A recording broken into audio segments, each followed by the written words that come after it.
اللہ الرحمن الرحیم۔ اللہ باقی کے تمام معزز ناظرین، السلام علیکم۔ ہم امید کرتے ہیں کہ آپ خیر و عافیت سے ہوں گے۔ ناظرین، آج کی ویڈیو میں ہم آپ کو مسواک کے متعلق سنتیں بتائیں گے۔ ہر وضو کرتے وقت مسواک کرنا سنت ہے۔ مسواک ایک بالشت سے زیادہ لمبی نہ ہو اور انگلی سے زیادہ موٹی نہ ہو۔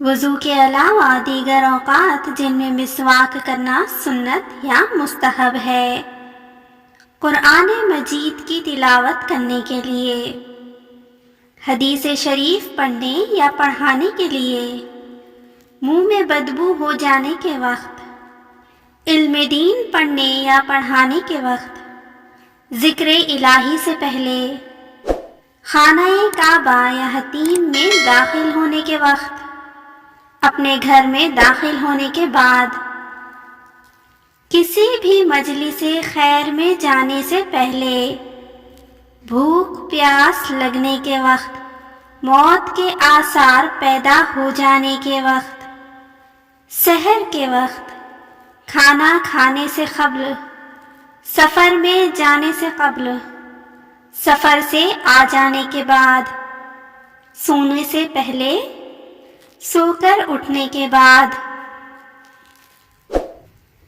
تو ناظرین، مسواک کو اپنی روزمرہ زندگی میں ضرور شامل کریں، سنتوں پر عمل کریں اور ثواب کے مستحق بنیں۔ اللہ پاک آپ کا، ہمارا، ہم سب کا حامی و ناصر ہو، آمین۔